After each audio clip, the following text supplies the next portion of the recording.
This is Gary Swanson with American Remembered, interviewing Dr. Julius M. Kantor at his home in Shawnee Mission, Kansas, on May 23, 2003. Dr. Kantor served in the U.S. Army in the 99th Station Hospital Group, 3 years in Gaya, India, as a physician. He served in total from October 27, 1941 to February 24, 1946, and he had been commissioned earlier in 1936 as a second lieutenant in the infantry in ROTC in college. He left the military as a major. I was called to duty as a second lieutenant infantry, but I was deferred due to the fact that I was in medical school, and that when I graduated medical school, I was able to transfer from the infantry to the medical corps in the U.S. Army. Okay, and so they, soon after getting out of medical school, you'd already had received the commission some years prior as a result of your ROTC experience, and so they said, we want you now. Is that the way it worked? Well, I was told that during the latter part of my internship that I would be called up into upper active duty in the medical corps, except it took several months to be called up. Okay, so they called you up, and when was that? That would have been after Pearl Harbor? No, before Pearl Right, Harbor. 2 months before, October 27,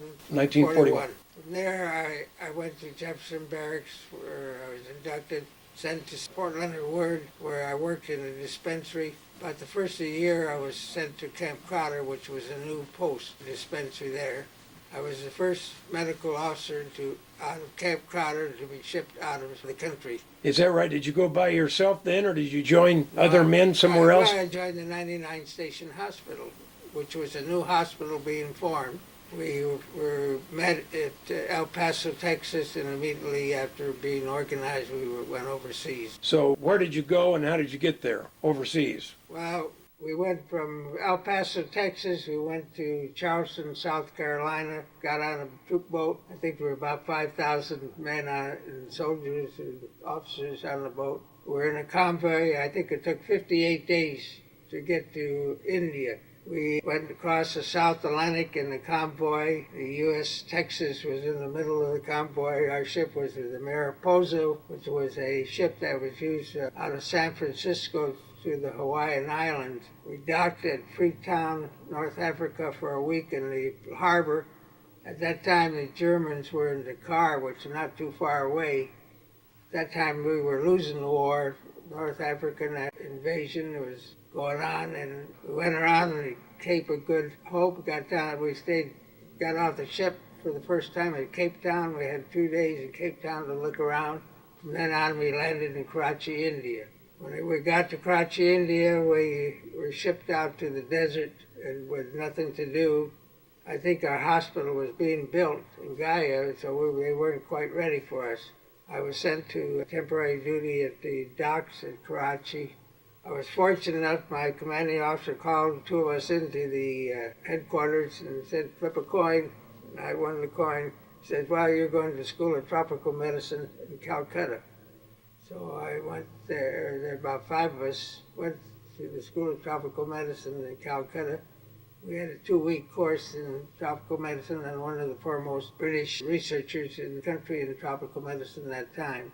Let me go back just a minute and ask you, if it took 58 days to get over on the ship, did you get seasick? Was it rough? Did you have bad times? The only time I got seasick was when we were docked off of Cape Town, and we were away from the Cape Town itself. We weren't moving. Instead of rocking up and down, we were going sideways, and I got a little seasick on that. But otherwise, I didn't get seasick. But that was quite an experience, wasn't it, going for a boy from Cheyenne, Wyoming, to be seeing all these places that you'd never heard of and certainly never dreamed of going to? Well, I was fortunate. Got to go on a vacation, a rest period, to Darjeeling, India, which was a beautiful place. I got to go to Kashmir, the Himalayas. So at Gaya, was the hospital set up when you got there? When we first got to Gaya, a bomber group from the Philippines was stationed there, and they made 2 or 3 raids to Burma. And I can recall one time that on one of the raids, there was one of the bombardiers of the Earth section who was killed, and another one was hit in the head. I remember doing an autopsy on the bomber, and I could put my fist through his buttocks where he was shot through on that. Most of the cases that I took care of were medical. I took care of malaria, maybe dysentery, sandfly fever. We had lots of hepatitis patients, acute infectious hepatitis. We call it hepatitis 1 now. All the cases of hepatitis from the 20th General Hospital, which was stationed in Burma, up the road, were evacuated to our hospital. The hospital was mainly one of the routes to China at that time. They were building the Burma Road. So the reason the hospital was put in Gaia was to support the bomber groups and the military people who were... Air Force moving north, yeah. What was a typical day like for you? Typical day was make rounds in the morning. I was also, in addition, I had some administrative duty. I was the registrar of the hospital. First thing I would do is go to the laboratory and I would look at malaria smears. We had no lab technician, so I had to do that by myself. So I would look at all the malaria smears. I'd look at stool specimens for amoebic dysentery. That's about all the laboratory work that I would do myself. Then I'd make rounds on patients. Maybe about 5 o'clock, we would all go out and play tennis. We built our own tennis court. We had our own ball boys. And the weather was hot, but we enjoyed it. Actually, did it get boring? Quite a bit. Yeah, we were there, almost 3 years. Actually, I had temporary duty while the hospital was being built at Chakulia, India, which is south of Calcutta. What kind of quarters did you have to live in? Did you live in a makeshift hotel or? The hospital was built for us, and we had our own room. I slept under a mosquito net for all the time. Luckily, I never developed malaria, but took all the precautions for it. I did develop amoebic dysentery, though. What was your reaction to the plight of the Indian people and the way that they were living? Well, there was a lot of poverty, but we didn't get into the town very much. At that time, I think there was a lot of Gandhi movement, and we were issued a pistol for our own self-protection. But my pistol remained in my footlocker. I never took it out, mainly because I didn't want to shoot it. I didn't want to take the effort to clean it, so I never used the pistol at all. Was there any negative reaction toward Americans there at Gaia by the indigenous people? We were pretty well isolated. We were outside of the city limits. If you had a case, some injury or some disease that was difficult to deal with there at Gaia, where did you send them? Or did you deal with everything as it came up? We lost one patient that I can recall from cerebral malaria, but the case was very unusual. Came in the office rocker, except a couple war injuries. Most of the illnesses we were able to handle. When did you come back from India?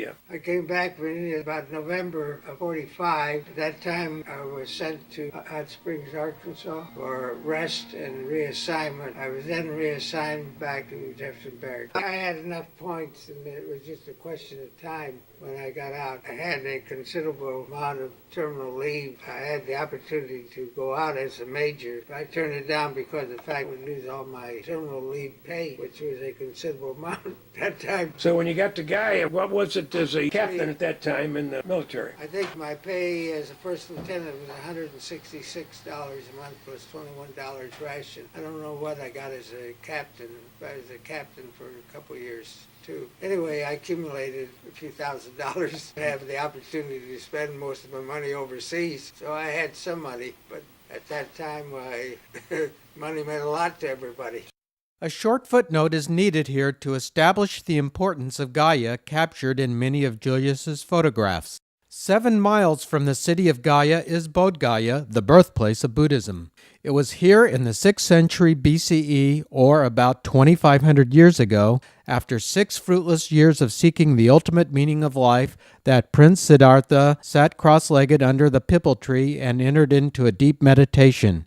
During the course of the night, he attained enlightenment, or nirvana, and became the Buddha, or enlightened one.